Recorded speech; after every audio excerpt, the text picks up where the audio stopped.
Greetings, Kaiju fans, I'm Kyorai Kino, here to welcome you all to Wikizilla's Creating Kaiju on the Heisei Gamera. Let's fly right in.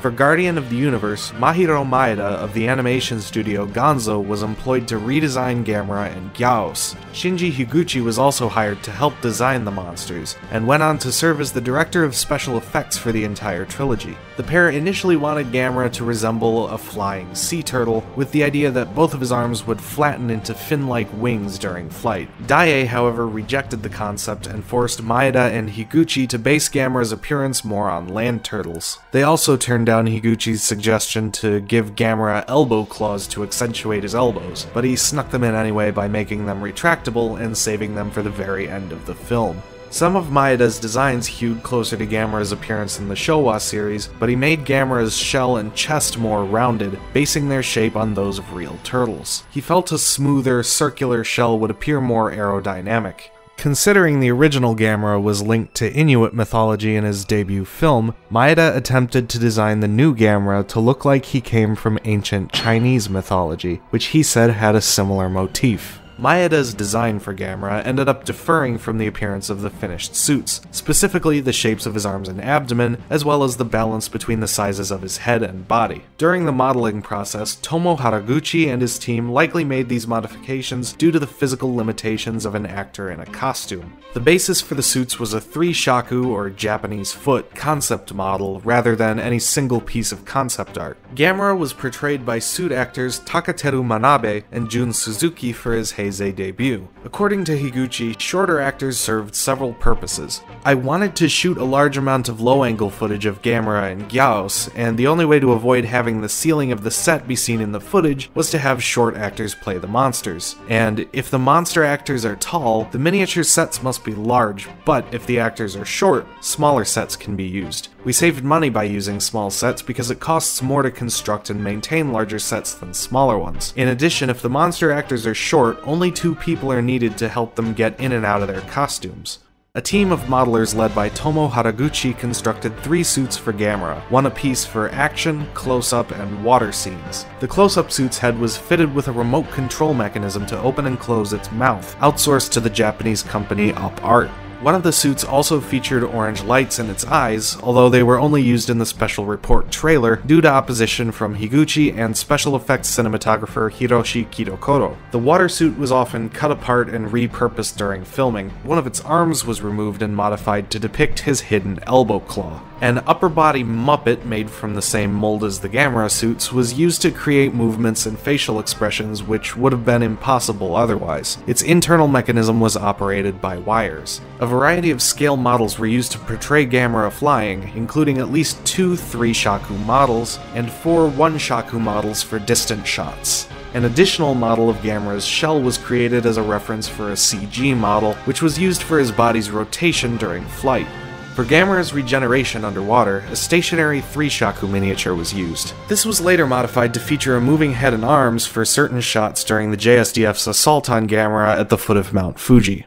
Animation studio Gonzo was employed once again to design the monsters for Gamera 2: Attack of the Legion. They adopted rejected design elements from G1, such as a smaller head with sharper features, and a high-mobility flight mode where Gamera's arms transform into wings, for his new look. The elbow claws which Daiei had rejected for the previous film were also made permanently visible in the new design. Maeda said he was satisfied with the suit design from the previous film and was at first hesitant to redesign Gamera too heavily, but he felt he could make several adjustments to make Gamera appear more aerodynamic. A clay maquette of Gamera's finalized design for G2 served as the basis for the suits. As in the previous film, separate suits were created for action and close-ups. Tomo Haraguchi was initially in charge of modeling the suits, but after a certain point of development, modeling assistant Miki Takahama took over. Despite the changes to Gamera's head, the body was mostly unchanged from G1, though its dimensions were altered to better fit new suit actor Akira Ohashi. Tatsuya Abe of UpArt designed an internal mechanism for Gamera's eyes, which allowed them to move. To depict Gamera covered in Soldier Legion, miniature models of the Legion with built-on hooks were attached onto the Gamera suit. A new Muppet similar to the one from the previous film was also created, now with a wider range of motion in its neck. Miki Takahama created clay prototypes of Gamera's wing-shaped fins to scale with those of the suit. 3 flying Gamera props were created, a 1-shaku, a 3-shaku, and a larger one in scale with the suits. The water suit from G1 was repurposed and modified to portray Gamera's carbonized state following the explosion of the Legion plant in Sendai, in addition to a 3-shaku prop for long shots. Consisting only of Gamera's upper body, and with no actor inside, the suit was propped up by its arms. Another 1/3 scale prop of Gamera was created for long shots, its arms operated with wires. Gamera was also portrayed through computer graphics in some shots which were difficult to accomplish with practical effects, such as his rotating disc flight mode and shots of the Soldier Legion swarming over him.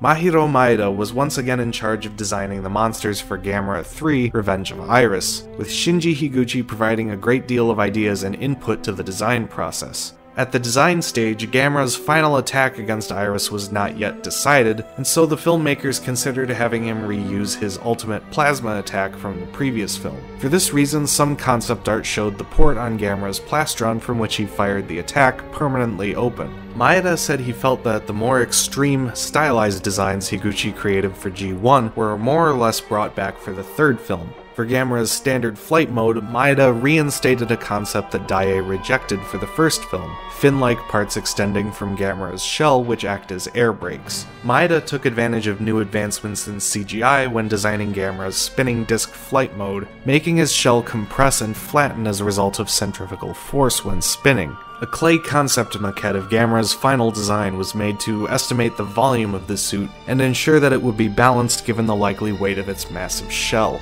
The individual plates on the shell of the G3 Gamera suit were designed to move individually, giving them the appearance of armor, a goal of lead modeler Tomo Haraguchi since G1. While the previous suits weighed 30 to 40 kilograms, the new suit weighed 70 as a result of new materials being used to construct his shell. Gamera's head was reduced in size relative to his body, and his features became far more ferocious and vicious. UpArt's Tatsuya Abe once again designed an internal mechanism for the suit, this one allowing for Gamera's head to have a full range of motion, controlled by the neck movements of suit actor Hirofumi Fukuzawa. An individual large model of Gamera's arm, roughly the same size as a person, was utilized for close-up shots, while a model of Gamera's legs suspended from a crane was dropped onto the set below to depict him touching down in Shibuya and crushing a bus. A guignol, or hand-operated puppet, of Gamera's upper body was also utilized for some shots during the final battle with Iris in Kyoto Station. As in the previous film, CGI was employed frequently to depict Gamera in flight, especially his aerial duel with Iris. A CG Gamera model showing him from the ankles up, created from photographs of the suit, also appeared in a single shot. The demonic Gamera seen in Ayana Hirasaka's Nightmares, called Trauma Gamera, was portrayed using a modified G2 suit with a newly modeled head. Because of this, Akira Ohashi, who also played Iris, reprised his role as Gamera for these scenes. The skeletal beta versions of Gamera, which appear just before the title sequence, were also designed by Maeda, who aimed for them to appear slightly mechanical in order to emphasize their biotechnological roots. They were portrayed primarily using shells from Gamera model kits by M1 and Kyoto, though a miniature skull made from styrofoam and a larger model were also used.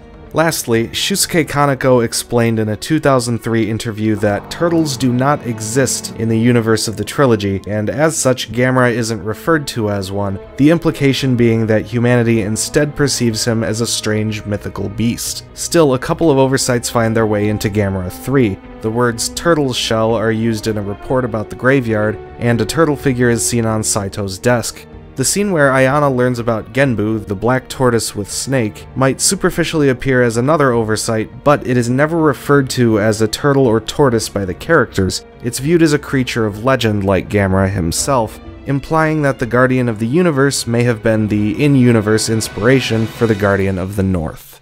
And with that, we close the book on the Guardian of the Universe. I'm Kirai Kino, signing off.